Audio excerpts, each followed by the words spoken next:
watching another edition of Business Spotlight, and this week we're diving into the maritime industry, the role it plays in South Africa's economy and the importance of maritime skills development, with my expert guest Nwabisa Matoti, who is the Acting Research Director of the South African International Maritime Institute. Nwabisa, thanks for joining us. Can you share some of the most significant strides women have made in the maritime industry over the past few years? What are some of the key milestones that stand out for you? Statistics from the International Maritime Organization indicate that only 2% of women form the global seafarer workforce, with women seafarers in South Africa reported to be forming about 3 to 10% of the total South African seafarer workforce. This shows the magnitude of the challenge that we're facing as women in the participation in maritime industry. Efforts have been made, however, by industry stakeholders to increase the number of women in maritime, including leadership positions. We have seen the likes of Transnet increasing their efforts with women being in leadership positions both offshore and onshore, with some even rising to the levels of captains and harbour masters, for instance. In government agencies as well, such as the ports regulators, we have seen women take up CEO positions as well as executive positions. As well as the education space, we've seen some women holding high positions within the academic and research sphere, but this is largely in the marine sciences space. We have, for instance, a woman research chair in marine spatial planning at the Nelson Mandela University, amongst other examples. These stats, Gary, are just a drop in the ocean. So a lot still needs to be done by both the private sector as well as the public sector to ensure that there's an increased participation by women in the maritime industry. The maritime industry has historically been male-dominated. What are some of the challenges that you think women still face in this field? There's recent research that has been done by one of our research associates at SAIMI in January 2024, that is Dr. Letitia Grimmett. This research revealed that women still primarily form part of support and junior positions. Secondly, there's a payment gap between men and women in the sector. There's also a distrust by employers about women's competence in the maritime professionals, as maritime professionals rather. And in the seafaring sphere, there's a lack of amenities on shipping vessels, so that is separate ablution facilities. However, there are a few companies that have tried to address this. And lastly, amongst the list of challenges, women are still likely to require maternity leave, which makes them less attractive as potential employees in the sector. So these are just some of the few examples of challenges that seem to be addressed by the sector to ensure that women are better accommodated as well as recognized more in terms of their capabilities as maritime professionals. Nwabisa, from your perspective as a research director, how important is it to promote diversity and inclusion in the maritime research and education environment? What impact does it have on the industry as a whole?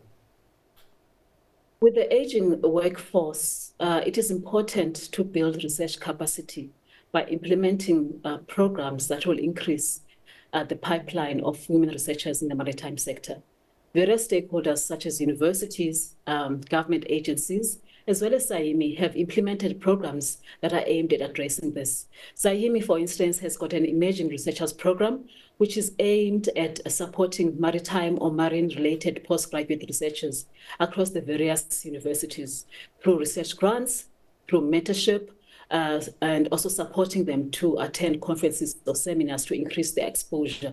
We also have a postdoctoral fellowship program at SAIMI, which has currently 3 candidates, 2 of which are women, and they're doing very well, and they've published scholarly outputs in various journals locally and internationally.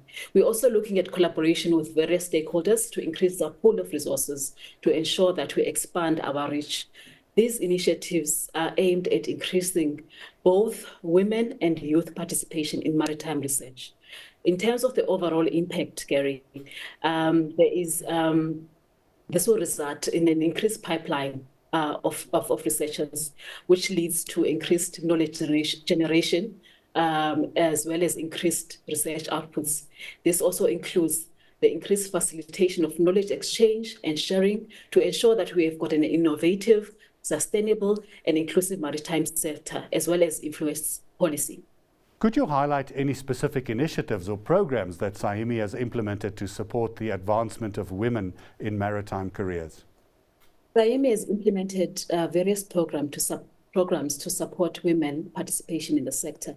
These include the Sindiswa Ntumayo bursary scheme that is targeted at only women to increase their participation in the sector through offering support for funding for their maritime-related studies.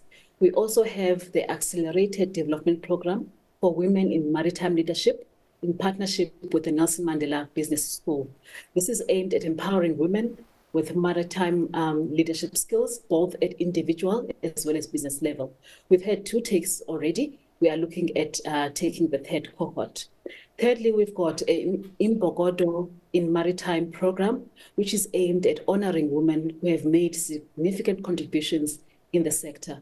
Last week, we had the 2024 Women's Seminar and Awards event, where we saw keynote addresses and presentations by various women in the industry sharing their work that they have done in their respective spaces, as well as their experiences, thus encouraging more women to take up the baton. Lastly, SAIMI has implemented various training programs in areas such as aquaculture, small-scale fisheries, marine manufacturing, net mending and repair, and other areas, which we saw a significant number of women participating in those programs. What role do you think mentorship and networking play in supporting women's careers in the maritime sector? There's a Xhosa idiom that says, "Inyathi ibuzo kwabaphambili," loosely translated as the road or the journey is known by those that came before us. So I believe that mentorship is very key in helping women to navigate their maritime journey through guidance that is provided by those that have got experience in the sector. This will enable them to draw lessons in defining their own paths. I'm also a beneficiary of a mentorship program, as I was mentored when I started working in the banking sector 25 years ago, and when I also branched into the industry, the maritime industry, about 12 years ago. So I'm a huge advocate of mentorship. On the issue of networking, it's very important as well, as it gives you access to a wide range of expertise from both a local and a global perspective. What advice would you perhaps give young women who are now considering a career in the maritime sector or industry? The maritime sector is very broad, so one needs to do their research in terms of what the industry entails and choose a path that speaks to them. A SAIMI can help with this because we've got a maritime awareness program, which includes a website known as Dive In, that's divein.co.za. This website provides information on the various aspects of the maritime industry, including qualifications that are required, as well as potential employers. Thirdly, mentorship is key, so align yourself with those that have expertise to help you navigate your path and advance your growth. Lastly, if you want to pursue a career in seafaring, that is being an officer, whether deck, engine or fishing, you must do pure maths and science at high school level, as universities look at these subjects upon enrollment. Having said that, there are other areas, of course, that one could explore in the industry besides seafaring. So go to divein.co.za for more information. We're going to have to leave it there. Sounds fascinating. Nwabisa, thank you very much for joining us. Thank you, Gary, for having me. That was Nwabisa Matoti, Acting Research Director of the South African International Maritime Institute. You're watching Business Day TV. Stay tuned.